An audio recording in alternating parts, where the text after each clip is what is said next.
You've been told to save your money. Put it in the bank. You're told it's the responsible thing to do. But what if I told you that by following that advice, you're actually playing a game that's rigged to make you poorer? This year, the US dollar has been having a rough time. As of late 2025, the US dollar index, or DXY, is down roughly 9% year to date, depending on the day you're watching this. That's not a glitch in the system, it's a feature. Your dollars are being devalued by design, and in this video, we're going to expose how the current financial system is a trap for your savings and show you the one escape route that still exists. You don't need a PhD in economics to know something is wrong. You feel it every time you go to the grocery store, fill up your car, or pay a bill. Your money just doesn't go as far as it used to. This isn't some accident. It's the result of deliberate policy choices. They call it inflation, but a better word for it is a silent tax. While the official inflation rate has cooled to around 2.7%, many of us feel a bigger pinch in our daily lives. This is the slow, grinding devaluation of your wealth. But the problem goes deeper than just prices. Let's talk about the engine driving this devaluation: debt. As of late 2025, the US national debt is now over $38 trillion. That's hundreds of thousands per household if you spread it out. And it's not slowing down. The debt has been growing at a rate of $1 trillion every 2 months. How does the government possibly manage a debt this large? By creating more money out of thin air. Since the start of the pandemic, we have seen an unprecedented expansion of the money supply. While the pace has shifted, the M2 money supply, a broad measure of money in circulation, is around $22.3 trillion. Think of the financial system as a giant ship. For decades, it's been taking on water, patched up with more debt and freshly printed money. But the holes are getting bigger, and the water is coming in faster. You, the saver, are a passenger on this ship, and you've been told to just trust the captain and bail water with a thimble. The Congressional Budget Office projects that federal debt will reach 118% of GDP by 2035, a level far beyond what we saw even after World War II. This path is not sustainable. The ship is, by its very design, sinking. So, what do the architects of this system propose? What are the traditional lifeboats people are told to run to? First, there's gold. For thousands of years, gold has been a reliable store of value. It's tangible, finite, and has a proven track record.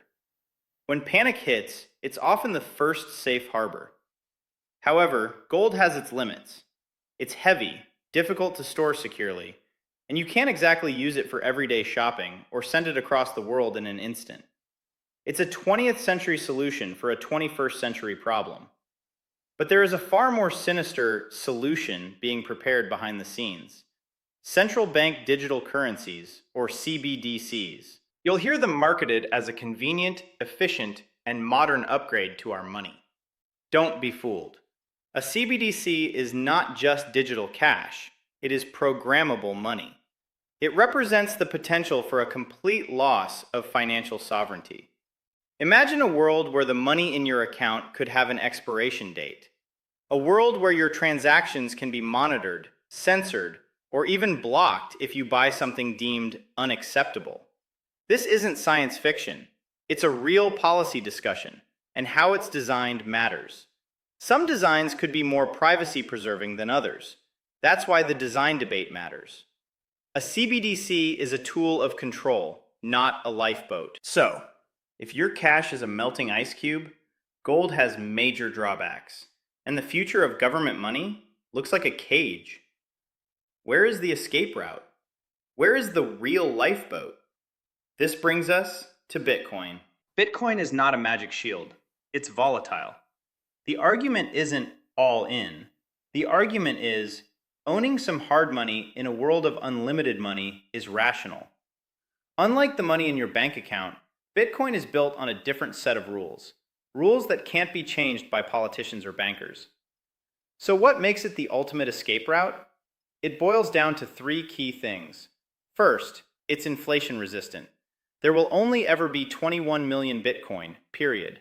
It's a hard limit written in code, making it the direct opposite of currencies that can be printed endlessly. Second, it's decentralized.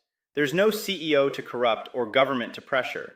Its network is global and run by consensus, making your transactions unstoppable and censorship resistant. Third, it's digitally portable. You can hold your wealth yourself and send it anywhere in the world in minutes without asking for permission. In short, Bitcoin is freedom money. It represents the separation of money and state. It's a system based on verifiable proof instead of trust in institutions that have repeatedly broken that trust. It's not a get-rich-quick scheme. It's a get-safe-slowly plan. Understanding the why is one thing, but knowing how is what gives you power. So how do you actually get on this lifeboat? Here's a simple way to think about it, whether you're a total beginner or you already own some crypto. For complete beginners, the goal is not to bet the farm. It is to start learning and take a small, measured step to protect a portion of your savings. Think of it as buying lifeboat insurance. Start by educating yourself on the basics of how Bitcoin works. Then, you can open an account on a reputable, regulated exchange.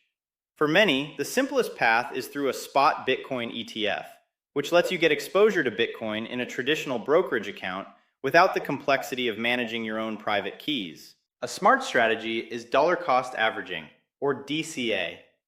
This just means buying a small, fixed amount on a regular schedule, say weekly or monthly. This approach takes the emotion and guesswork out of trying to time the market and helps you build your position methodically. If you're finding this breakdown helpful and want a step-by-step guide on how to securely buy and store your first Bitcoin, make sure you subscribe and hit that notification bell. Our next video will be a full beginner's tutorial covering exactly that. Now, for those who are already crypto aware, if your coins are just sitting on an exchange, you don't truly own them. Remember the phrase, not your keys, not your coins. Now is the time to take your security seriously.